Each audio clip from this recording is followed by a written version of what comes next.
Good morning, Top Fan Rivalry family. It is another episode of Around the Diamond with Baseball Bill and Grand Slam Sam coming to you on this beautiful Saturday morning. We are going to take you through everything that's going on in baseball, standings, wild card race. We're going to be talking about a home new 700 club member as of last night, giving you a little bit of an injury report. As well, we are going to have a special guest joining us today. In about 15 minutes, we're going to have Thomas Brown coming to you with some highlights about Atlanta Braves baseball going into the postseason. Bill, good morning, good sir. How you doing on this beautiful Saturday? Beautiful Saturday it is indeed. We're going to talk about some of the awesome things that are happening, but hey, I don't have a worry in the world. My team's got 104 wins. I'm happy. Do I need to say much more? I mean, as a Dodger fan, you do not need to say much more. It was a beautiful year for the Dodger fans. But as always, Top fans, do not forget to like and subscribe to locals.com. All as well, make sure you are following not only myself, Grand Slam Sam at Grand_Slam, but make sure you are following Baseball Bill. And where can you follow Baseball Bill? At Top Fan Rivalry. That's it. So we're going to jump right into it because this episode is action. I can't even contain how much action we got going on. But we're going to get right into it. So I'm going to take our AL standings this week. And this week, we had a clincher, another clincher in the AL. The Yankees have officially locked in their postseason berth. They are pretty much locked in for the division. It is going to happen. But I guess statistically, the Rays have a fight as well as the Jays, but it's done. The Yankees are going to lock it up. They got the East. It's over.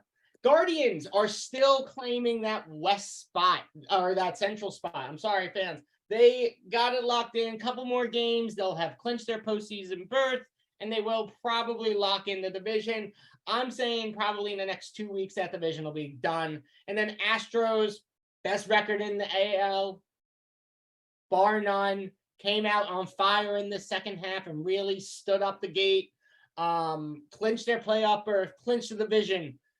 Clinched the best record in AL. It's done AL wise with the best record. Astros got it. Astros claim it. And that's why this week we are showcasing in the back our West Coast teams. We got the AL Minute Maid Park going on.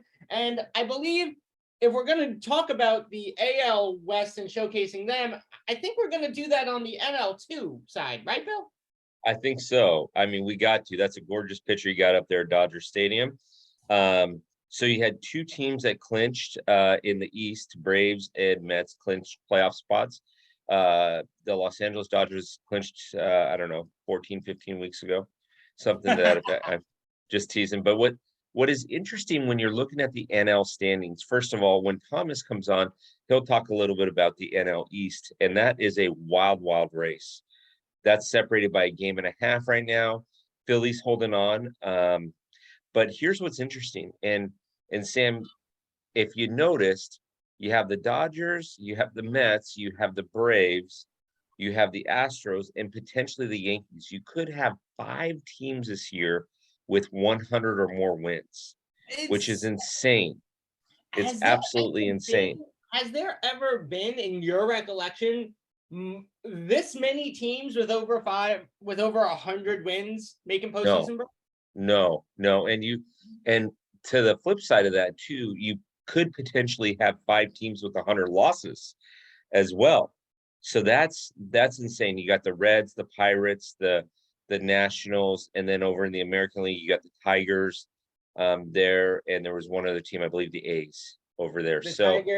The A's are definitely going to hit 100 losses. The Tigers are definitely going to hit 100 losses. Yeah. Top fans, if you're looking at these teams in the 90 mark, expect 100 by the end of next week. It's going to happen. We'll be showing multiple teams with 100 losses. Now, the fun I know. thing that, and we'll discuss wild card in a second, but the fun thing about this season is even though you have potentially 5 teams with 100 losses and 5 teams with 100 wins, what's interesting is there's still a lot of baseball that's very, very relevant. Yes. You still don't have the Cardinals still haven't clinched the Central yet. There's still no clincher in the Central in the American League. And the wild card races are, as our good friend Kumo D would say in the 80s, they're wild, wild. And Bill, I don't think you could have segued us any better. Any better. That was like a beautiful segue. I need to give you an Emmy for that beautiful segue into us talking about wild card races. I accept the Emmy. I hope you do. It comes deep from my heart. There you go. I made sure I put a lot of thought and effort into giving you this award. And you deserve it. So in this wild card race, my friends, I'm not sure if you remember last week's AL wild card race, but these leaders all switch spots. No one is in the same exact spot as they were last week in the AL. It is remarkable to me that this AL wild card race for the top 3 spots is as competitive recently as it's been. And these 3 teams are fighting for that top spot. They are saying, oh no, I want it. No, I want it. No, I want it. Give me that. Give me that. Give me that. It is battle after battle after battle with these guys. Yes. They reclaim that top spot, but the Blue Jays are tied with them. This is nuts. And then the Mariners, who were the number 2 spot last week, now dropped to number 3. They are only holding a 3-game lead over the Orioles. And there is still, I believe, 17 games left to play in this season, approximately, give or So take. between 12 and 14.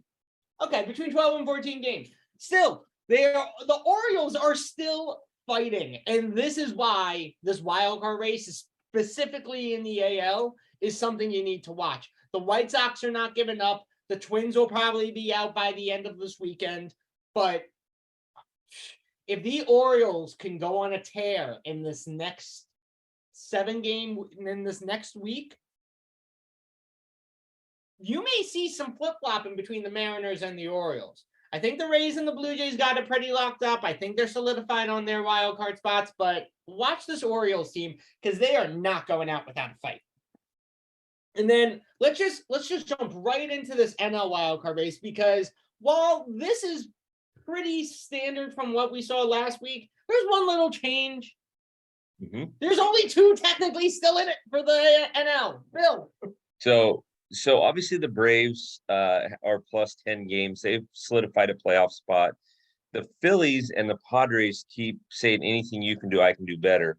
And the Padres, so the Phillies had a little bit of a slide this week, and then the Braves came into town, which you would expect that would be some tough games. The Braves have been held to 1 run in 18 innings. The Phillies shut them out 1-0 the first game, and last night beat them 9-1. The Padres are now taking their slide. Now, if you look at the Brewers' schedule, and the Brewers are only 2 games back, arguably they have the easiest schedule remaining. For some reason, they still have a lot of NL East teams to play.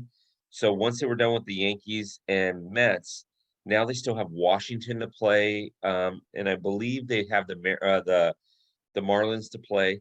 So they have a spot only being 2 games out. The Giants are 9 games out. They have to win out. The Giants have to win out, and a lot of bad things happen to the Phillies and Padres and Brewers. But it potentially they can do it. They're not mathematically eliminated. What is interesting about and this man, Bill and I talk about it. The Giants are not mathematically eliminated yet, which is why they're on this board. But as a Giants fan, but here's what's interesting, Sammy. Here's what's interesting about this race is when you flip-flop 2 and 3, okay? So right now, if the season were to end today, are you ready for this? Yep. The wild card round would be in Atlanta, with Atlanta playing the Phillies, with the winner of that playing the Dodgers, right. And the St. Louis Cardinals hosting the Padres, the winner of that playing the Mets. Really, really weird scenario. Now, if the Padres get number 2 spot and the Phillies get number 3 spot, then it's the Braves against the Padres. Like, it keeps flipping. incredible. Well, So one that's what we thing, got. well, what I think is interesting about this is top fans is that the Padres end the season with the Giants. Mhm. And the Giants like to ruin things for the other teams in their division as best as possible. So Don't they we're ever? going to do everything we possibly can to help the Brewers Uh-huh. take the Padres out. Yep. We will, knock on wood, sweep the Padres the last series of the season. Mhm. Mhm. Brewers fans, tell your boys to do what they got to do. Lock this down. Let's go right into the injury report because it's a pretty small injury report. We're actually seeing primarily a lot of injuries in the AL. You got Julio Rodriguez right now dealing with some back issues. He should be fine for the postseason. This should not be something that pushes him out of playing in the postseason. He should be good to go. Probably just giving him a couple of days rest now that they know they're probably going to lock something in within the next week or so. Eugene Suarez dealing with the finger. He's coming back this week. And then Minnesota, Byron Buxton is out for the rest of the season. He's done. Knee issue. He's gone. But the Dodgers got an issue on their end right before the end of the season, which is good considering now that they've got 104 wins. They can rest them. What are you seeing on the NL with Blake? So here's the issue. So the Dodgers, if you would have told me at the beginning of the season that the Dodgers would have all these pitchers on the IL and we'd still be where we at, I would have laughed at you. Blake Treinen was supposed to come off the IL last week. And rumor on the street, first of all, has it that arm, shoulder issues and things like that not only have him sidelined, but could have him sidelined through October. So it is bad news for the Dodgers because they're going to need some arms to get through. If it's Phillies or Braves that first round, they're going to need some arms to get through that. And so him being sidelined through October, that's going to get rough. That's going to get really, really rough. But I mean, it is what it is. That's why they play 162 games. That's why we deal with injuries all the time. Now, do they think he can make a postseason return, or are they saying it's not going to be likely? The Dodgers are very good at playing the political game. Oh, Walker Buehler, for example, he's just having a sore arm. We're just going to give him a couple of days off. Nope, never mind. He's having Tommy John. Right. But they're really good at playing the political game so that we don't get all upset as Dodger fans. So I don't know. I mean, I do not know, but that's something that will come into play here very shortly and will be very exciting going forward. And, as we complete our injury report, as we mentioned to you, top family, all of you that watch us on Locals, we have a special guest in the house with us today on Around the Diamond, coming to you live from Orlando. We have Thomas Brown, the Braves fan. Tom, how are you doing, my friend? Hey there, I'm doing pretty good. It's my birthday weekend, so I had to come down here with the wifey, had to have a good time. But I definitely want to jump on here with you guys. Love it. Love it, my friend. Keep the warm weather coming up north to me. You know me up here, and it's starting to get to like 50 degrees. I could use that warm weather back. Shoot it my way. Feels pretty good down here, man. I love it. Thomas, thanks for joining us. We want to jump right into it because I want you to enjoy your birthday. I know Bill wants you to enjoy your birthday. I want to make sure you get to Harry Potter World and get your wand in as quickly as you possibly can. Bill, so congratulations. You got a team that's going to the postseason. How do you feel? It's a little bittersweet. I was hoping that we were going to make that push and get that 5th straight division title, but it's looking like, especially with this 3-game skid that the Braves are currently on, we're just going to hunker down, slide into that first wild card spot, and just deal with whoever ends up in that 2nd spot, which is so close with the San Diego and Philadelphia. They're only separated by half a game right now, so we'll just sit back and just wait for that. We were just talking about that, Thomas. We're like, Okay, so every day it seems like we're flipping a coin. Who's number 2? Who's number 3? But I thought when you guys went up to Philly, you guys would pretty much take care of Philly. Philly's held you guys to a run in 18 innings. So They have fallen completely apart. Yeah. that was shocking to me. Every time I'm looking at scores, I'm like, how is this possible? Mhm. So, anyways, Yeah, so it where we is want what to it take them, is. Sam? So Thomas, you're coming into the last week and a half to 2 weeks of the season. Bill and I said we got about 12. You guys got about 12 to 14 games left. What are you seeing in your next 12 to 14 games? How do you see yourselves finishing? Because I know you said you don't have it locked in yet, but the Mets don't either. Yep. All the Mets have done, as well as the Braves, is clinch the division. So what do you see happening in these next 12 to 14 games? So knowing the Braves as I have for the last 30 years now, the Braves are going to make one last push after this weekend with Philadelphia. They're going to try for one more spark of magic to happen. And if it doesn't happen in that series against the Mets next weekend, then they're just going to sit down, hunker down. Let's go ahead and rest all of our players. Let's go ahead and get ready for this postseason run because a lot of our star players are going through slumps right now. Matt Olson's having one of the worst months in his entire career. Ronald Acuna Jr. hasn't been Ronald Acuna Jr. all year. All of these big name players are not playing like their name caliber is supposed to be. So they're going to try to get them some rest to try to get ready for that wild card series. Thankfully, it will be at home. No matter who we're playing against, so they're going to try to get ready for that. Yeah. So I was just looking at the Mets schedule. They got the A's, they got, I think, the Marlins, and then they finish out with Washington, and they got a stint in there with you guys. How big is that series with you guys next weekend? Depends on what happens in the upcoming games before we get to that series. If we're 2.5 games back, they might throw a Max Fried into that series. They might throw a Kyle Wright into that series. But if we're 3 games or more, where the division is not going to matter, like statistically, mathematically, if we can't win the division in that series, they're not going to try. They're not going to waste their good arms on it. They'll bring up a couple of minor league players, save our big arms for that wild card series the next week. That makes total sense. I think as all 3 of us and our teams have been a part of postseason berths in years past, we know what it's like to have to, be strategic. And this is the time, a year. You need to be strategic. It's as NL people, I think it's one of the things we love about baseball. And from a purist standpoint, why we loved NL baseball prior to the DH, because it required a lot more strategy. Yes, it so, I know you mentioned you've got some of these big guys that haven't been playing, to their star capacity or star level for the entire year. But what about your young guys? What are you seeing out of your young guys in this last month and a half of the season that's been helping them get that push to go into the post? So looking at our young guys, we guaranteed have the Rookie of the Year for the National League playing for our team, whether that's Michael Harris II, whether that's Spencer Strider, and any other year. If it wasn't for those 2 players playing this year, Vaughn Grissom would be in the conversation as well.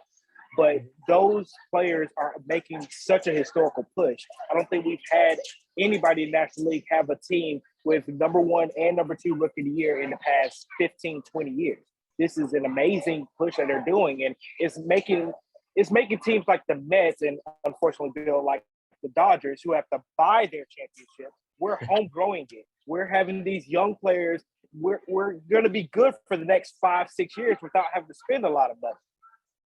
I appreciate you speaking the sentiment I preach on a regular basis. Listen,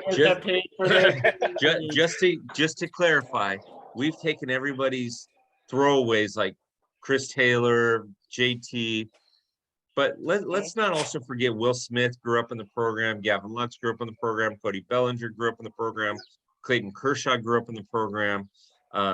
Do I need to go on, or should we just stop there, boys? How's Bellinger doing this season? All I know is that I talked to Thomas offline, and he said the thing that makes him the most happy about this season is that the Giants will not be in the playoffs. Thomas, I didn't know if that was supposed to be private between you and I I or don't what. think I said Hey, that. no, look, we need to allow other teams an opportunity. We're not greedy. We're That's not it. greedy That's it. like some of the NLS counterparts in the South of California that wear blue that just have to be there all the time. They're like, we have to be superstars. We're in LA. If we're not Wait, showing wait a second. up, Wait a we're second. doing Didn't something wrong. the Braves win like 13 divisions in a row? So be careful because Thomas is going to drop the gloves and 14. I'm sorry, 14. And Thomas is going to drop the Right, gloves. Not 14, only is he going to get the but Thomas and I know that the Braves are humble about it, my friend. Yeah, But see, Thomas is about ready to drop the gloves and get 5 minutes for fighting the 2-minute instigator and get thrown out of the game. Like he's getting ready to go. You know, Hey, Braves hockey fans are season always ready. starts. This is a We're not gonna baseball start the podcast. fight, but we're always ready. Exactly. So final question for you, Thomas, on the NL East and the Braves, and then stick around because we got some stuff still cool to go. But final question for you on the NL East and the Braves. I'm incredibly impressed with Stash on the mound. I'm incredibly impressed with Harris in the outfield. If any team, if there is a team out there right now, who is your biggest concern in the playoffs and or getting to the World Series? Who's the one team that you said, nah, I'd rather work my way around them. Hopefully they get beat. Unfortunately, that's going to be the Dodgers, and that I was really hoping we would win the division so that we wouldn't see the Dodgers into the NLCS. But if we just slide into this first wildcard spot like we're projected to do right now, we're going to end up playing the Dodgers in the NLDS once we get past the wild card, whoever we play. So we're guaranteed to have to play them, guaranteed to have to go to LA for these games. And it sucks. We're going to have to win in LA just to flip the home field advantage back to Atlanta. But hey, if we have to do it, we have to do it. We're going to have to play them regardless. It comes with being fighters, and it comes with being grinders. Mm-hmm. And it comes with taking out LA. It's the unfortunate thing that has to happen. It has happened. Look at last year. We can do it. The defending champs just got to take out the NL West champ. Anyway, Thomas, I love hearing your insight about NL East baseball. Bill, I mean, I'm not going to speak on Bill's behalf for how he likes hearing you talk about NL East baseball, but I know he loves hearing you talk about NL East baseball. But we had an amazing thing happen in baseball last night. There's only been 3 other people in baseball, Top Fan family, that this has happened to, and now we have added a 4th horseman, so to speak, to this list. Folks, last night, Albert Pujols joined the 700 club. Let's just give you a little peek as to what we saw last night during this. It's deep to left. Taylor's back at the wall. It's 700. Albert Pujols has joined the 700 home run club.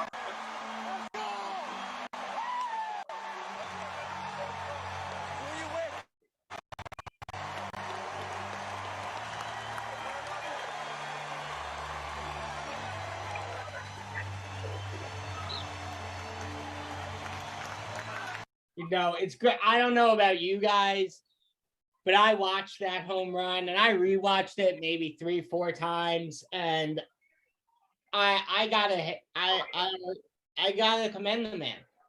Played 22 seasons in the game.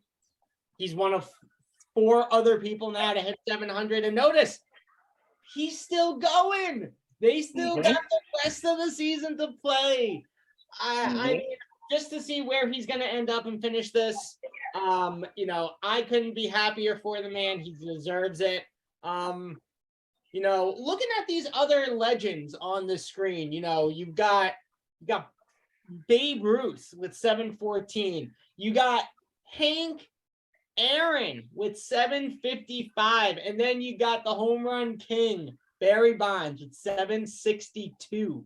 Thomas, looking at this list, I just want to understand, one of your team, a player on your team is on this list. How do you feel about allowing Albert to kind of join that hierarchy?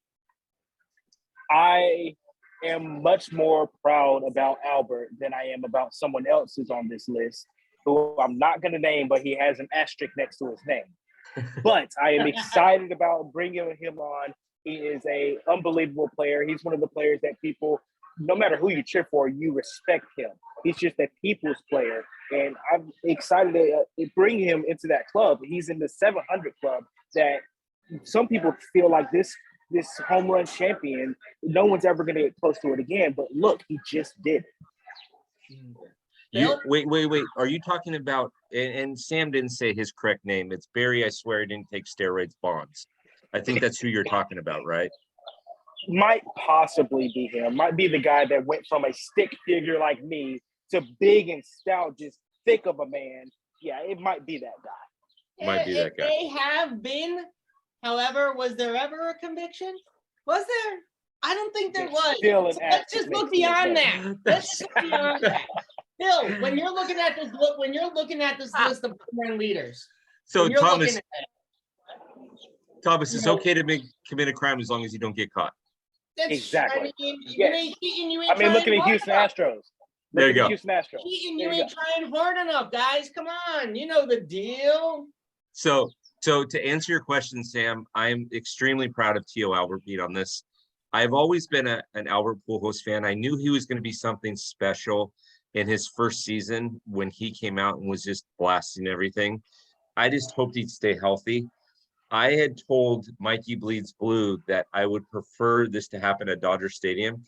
He says only if we're up by 11 runs. Turns out we lost 11-0 last night, but I'm excited that it happened at Dodger Stadium. The Dodger fans were cheering him. He high-fived Adrian Beltre, right? That's who he went over to high-five. So that's amazing. And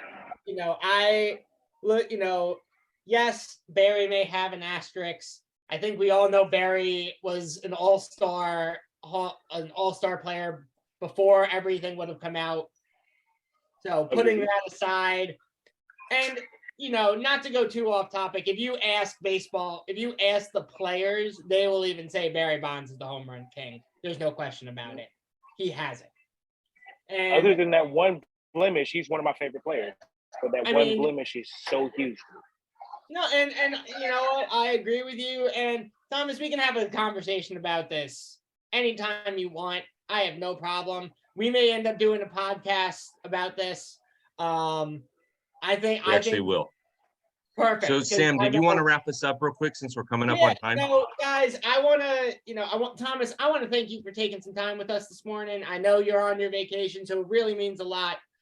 Top fans, this is not the last time you will see Thomas on this. Not only does Thomas join Bill and I on the podcast on a regular basis, but I hope, Thomas, you'll be more than happy to come back and talk some more baseball with us after the season, because we're going to be doing this all year long. We're going to be talking about some great free agency stuff. We're going to be talking about some great things going on in the postseason. We're going to have some other, specialty things coming up. So I hope you come back and join us again.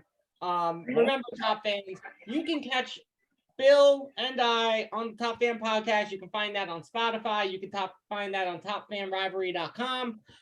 Don't forget to go and subscribe and follow Top Fan Rivalry on locals.com. If you sign up and support us with a $3 or a $5 donation, Bill will send you a little gift just from us to you for your support in helping us expand our network to show baseball fans why baseball is one of the best sports around. Don't forget to follow us each on Instagram and Twitter. Myself at @grand_slam_sam. That is on Instagram and Twitter. You can find Bill at Bill. It's Top Fan Rivalry. at Top Fan Rivalry. That is on Instagram and Twitter. And Thomas, I only had your Instagram, but where can Top Fans find you? I use the same handle for all social media, Fred Thomas 05. Perfect. Top Fans, that's it for us this week. Don't miss us next week. We will be back next Saturday. And hey, we'll see you on the field. All right.